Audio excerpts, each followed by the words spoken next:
जानबूझ के सबसे कहा किसी को बताना मत, मैं निजी यात्रा रखेंगे। रास्ते में दौलताबाद का किला पड़ा। दौलताबाद का किला ऐतिहासिक स्थल है, उनकी इच्छा हुई कि देखते हैं उसको। तो 7-8 दोस्त खूब पहुंचे, किसी को बताया नहीं था। जब पहुंचे तो वहां एक पानी का हौद था जहां पर लोग हाथ मुंह धो लेते हैं। इन सब ने वहां पर हाथ मुंह धो लिया। इतने में वहां कुछ मुस्लिम युवक गुस्से में आए हथियार लेके। उनको किसी ने बता दिया था कि ये लोग पछूत समुदाय से हैं, पकड़ने लगे उनके साथ। अम्बेडकर जी ने उनको समझाया, डांटा, कहा भाई तुम तो मुसलमान हो और तुम्हारा धर्म तो कहते कि हम सब बराबर हैं। वो बोले वो सब बेकार की बात है, तुमने हमारा ये अपवित्र कर दिया है। और हालत ये आ गई कि अम्बेडकर जी को लगा कि अब हिंसा भी हो सकती है और ऐसा ना हो कि कुछ बड़ा नुकसान हो जाए। किसी तरह से वहां से जान बचा के, हालांकि बाद में उनको देखने की परमिशन मिली, किला देखा, वापस आए। और उस दिन उन्होंने लिखा भी डायरी में, जो हिंदू, पारसी, ईसाई के लिए अछूत है वो मुसलमान के लिए भी अछूत है। आप अनुभव सोचिए उस व्यक्ति के, जिसको समाज के सब समुदाय गाली दे रहे हैं। इतना पढ़ने के बाद, जो बड़ौदा के राजा का सैन्य सचिव रह चुका है, जो व्यक्ति सेडेहम कॉलेज में असिस्टेंट प्रोफेसर रह चुका है, और वो लगातार कोशिश कर रहे हैं कि इस समाज के भीतर हमें एक्सेप्टेंस मिल जाए, हमारे समाज को एक्सेप्टेंस मिल जाए। उनके मन में आता नहीं होगा कि अगर वो वापस चले जाते इंग्लैंड, 1 साल के लिए फिर से गए भी थे, अगर वो चाहते तो अमेरिका में, इंग्लैंड में, दुनिया भर के सबसे अच्छे इंस्टीट्यूट्स में, यूनिवर्सिटीज में प्रोफेसर बन के शानदार जिंदगी गुजार सकते थे।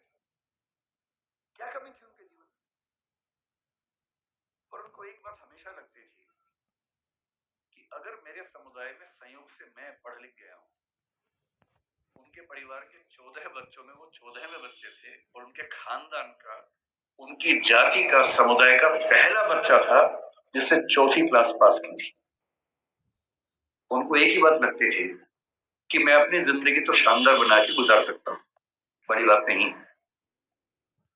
पर नियति ने, इतिहास ने मुझे एक ऐसा मौका दिया है कि यदि मैं अपने निजी सुख दुख भूल जाऊं और रात दिन 24 घंटे अपने समाज के विकास में ताकत लगा दूं, तो हो सकता है कि मेरी वजह से हजारों, लाखों, करोड़ों उन व्यक्तियों को बेहतर जिंदगी मिले जिनकी जिंदगी मानवीय जिंदगी तो नहीं है, कई मामलों में पशुओं से भी बदतर जिंदगी है।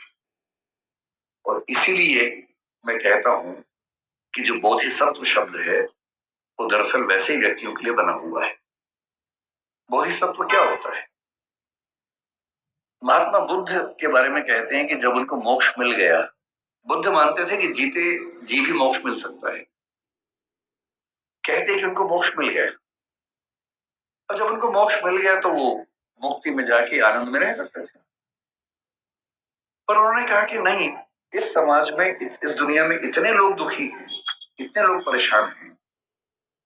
उनके अंदर बहुत करुणा थी। उनको लगता था कि जब तक दुनिया में एक भी व्यक्ति दुखी है, परेशान है, तब तक मैं अकेला मोक्ष लेकर क्या करूंगा। उन्होंने अपने मोक्ष को स्थगित कर दिया और कहा कि मैं लगातार प्रयास करूंगा कि मेरे साथ साथ सभी को मुक्ति मिले। और तब से बुद्धिज्म में कंसेप्ट आया कि जो व्यक्ति अपनी मुक्ति के लिए अर्ह है, एलिजिबल है, उसके बाद भी मुक्त नहीं होना चाहता, क्योंकि वो चाहता है कि मैं सबको मुक्त करके मुक्त होऊंगा, उसको बोधिसत्व कहते हैं। और इस समाज में यदि कोई सच्चा बोधिसत्व हुआ है तो डॉक्टर अम्बेडकर हैं। इस बात को हमें ईमानदारी से मानना चाहिए। इतने बुरे अनुभवों से गुजरने के बाद इस व्यक्ति को गुस्सा क्यों नहीं आएगा? इस व्यक्ति के अंदर नफरत पैदा क्यों नहीं होगी? ऐसा ही हुआ था 1848 में ज्योतिराव फुले के साथ। फुले अंग्रेजी माध्यम से पढ़े हुए व्यक्ति थे, और जब पढ़ाई खत्म हुई उनकी 1847 में, 1848 में उनके एक मित्र ने, जो कि उच्च जाति का था, कहा कि मेरी शादी है तो मेरी शादी में आना। इनको भी लगा ठीक है, चलता हूं। उसी शादी में चले गए।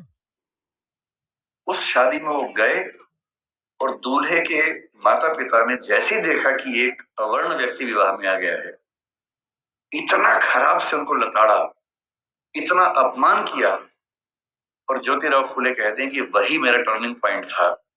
मुझे इस अपमान और इस जिल्लत से सिर्फ खुद को नहीं, अपने समाज के हर व्यक्ति को बाहर निकालना था। और इसलिए 1848 में उन्होंने पहली बार लड़कियों का स्कूल खोला, अपनी पत्नी को पढ़ाया, देश के इतिहास में पहली बार लड़कियों की पढ़ाई लिखाई की व्यवस्था की। आज ये जो बच्चियां बैठी हैं, अगर फुले न होते तो आज आप घर के अंदर चौका कर रही होती, चूल्हा चौका कर रही होती, यहाँ ना बैठी होती। इसलिए जिन व्यक्तियों की वजह से हम अच्छा जीवन जी रहे हैं, उनके प्रति कृतज्ञ होना हमारा धर्म है, हमारी जिम्मेदारी बनती है। इतनी खराब परिस्थितियों के बाद जो व्यक्ति इतना आगे बढ़ा, उसने देश के लिए क्या क्या किया, हल्का सा अंदाजा ये भी आपको। जो लोग कहते हैं कि उन्होंने केवल दलित समाज पर कल्याण किया, वो बहुत छोटी बात कहते हैं। वो तो किया ही। उन्होंने महाड़ सत्याग्रह किया, उन्होंने पानी के लेकर खूब सत्याग्रह किया, मंदिर प्रवेश को लेकर सत्याग्रह किया। जब उनको लग गया कि सबसे बात नहीं बनेगी, वो नाराज भी हुए। 1927 में उन्होंने मनुस्मृति दहन किया। 1935 में येवला में घोषणा की कि मैं पैदा हुआ हूं हिंदू धर्म में, लेकिन मैं मरूंगा नहीं हिंदू धर्म में। महात्मा गांधी ने उनसे निवेदन किया कि ऐसा ना करें। उसके बाद 21 साल तक वेट किया ताकि समाज अगर बदल सके तो मुझे इतना बड़ा स्टेप न लेना पड़े। और 1956 में जब उनको लग गया कि मेरी मृत्यु नजदीक है और मैं अपने समुदाय को संशय में, दुविधा में न छोड़ के जाऊं, तो अपनी मृत्यु से केवल 1.5 महीना पहले 14 अक्टूबर के दिन उन्होंने बौद्ध धर्म को अपना लिया। ये तो एक पक्ष है उनके जीवन का, जो दलित समाज या अछूत समुदाय को मुख्य धारा में लाने के लिए उन्होंने किया। उनके जीवन का उससे बड़ा पक्ष जो मेरी नजर में है, वो महिलाओं के बारे में। आपको अंदाजा नहीं होगा शायद, जब भारत का संविधान बना, उन्होंने बहुत जिद की।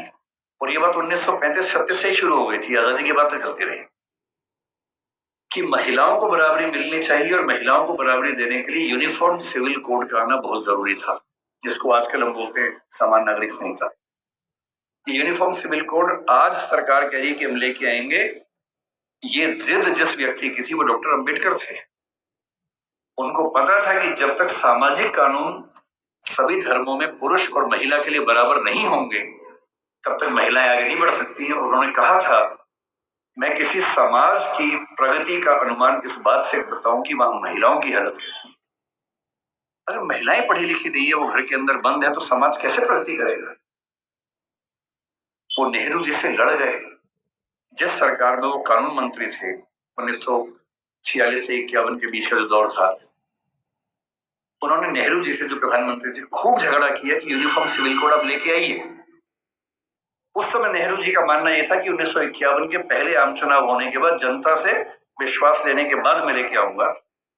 और अंबेडकर साहब ने नाराज होकर इस मुद्दे पर देश के कानून मंत्री के पद से इस्तीफा दिया और एक भाषण दिया, जिसमें कहा कि नेहरू जी ने अपने वायदे को निभाया नहीं है और महिलाओं की बराबरी के लिए जो प्रयास करना चाहिए वो प्रयास कर नहीं रहे। और फिर 1956 में उनकी मृत्यु होने से 1 साल पहले, 1.5 साल पहले, जो हिंदू कोड बिल था, Hindu code bill uniform civil code का एक बड़ा हिस्सा था जो हिंदू समाज के बारे में था, उसको 4 कानूनों के रूप में नेहरू जी ने पारित करवाया, जिसमें से एक हिंदू मैरिज एक्ट है, एक हिंदू सक्सेशन एक्ट है। और यदि आज हिंदू समाज की महिलाओं को वो सारे अधिकार मिल पाए हैं जो हिंदू पुरुषों को मिलते हैं, तो उसके पीछे जिम्मेदार सबसे बड़ा यदि कोई एक व्यक्ति है, तो वो डॉक्टर अंबेडकर है। इसलिए भारत की महिलाओं को, आप जिस भी धर्म को मानते हो, मुस्लिम समाज पर यूनिफॉर्म सिविल कोड उस समय लागू नहीं करवा पाए, वो अब शायद वो भी होगा। और किसी भी समाज हो, हिंदू समाज हो, मुस्लिम समाज हो, कोई भी समाज, यदि उस समाज की महिलाओं के साथ बराबरी नहीं है, तो राज्य की जिम्मेदारी बनती है कि वो कानून बनाकर बराबरी लाए। और ये विचार मुख्य रूप से अंबेडकर जी का ही था, जिसकी वजह से आज हम यहाँ खड़े हैं। तीसरी बात, लोग कहते हैं कि आजादी के संघर्ष में उन्होंने इतना साथ नहीं दिया। ठीक बात है, उनकी अपनी प्राथमिकताएं थी। 1942 से 46 तक जब स्वाधीनता संग्राम एकदम चरम स्तर पर था, वो वायसराय की काउंसिल में श्रम मंत्री थे या श्रम विभाग के प्रमुख थे। आज हम कहते हैं कि भारत में जो श्रम सुधार है, श्रम सुधार का मतलब किसी भी व्यक्ति को नौकरी में रखेंगे तो कम से कम इतना वेतन देना ही होगा। न्यूनतम वेतन बोलते हैं, मिनिमम वेजेस बोलते हैं। प्रोविडेंट फंड बोलते हैं कि जब कोई व्यक्ति रिटायर हो तो उसको कितना पैसा मिलता है एक साथ। यदि कोई व्यक्ति 8 घंटे से ज्यादा काम करता है उसको अतिरिक्त वेतन मिलना चाहिए, ओवर टाइम की पेमेंट मिलनी चाहिए। ये सारे श्रम सुधार जिस व्यक्ति ने किए हैं भारत में वो डॉक्टर अंबेडकर हैं। इसलिए वो जिम्मेदारी केवल दलित समाज की नहीं है, देश की सारी महिलाओं की भी है, देश के सारे मजदूरों और नौकरी करने वालों की भी है। इन सबके प्रति सब ठीक है ना? इन सबके प्रति डॉक्टर अंबेडकर की भूमिका ऐसी है कि हम उसको भूल नहीं सकते। अंतिम बात, आपकी स्थिति को देखते हुए जल्दी खत्म करते, उनसे हमें क्या सीखना चाहिए, क्या सीखें?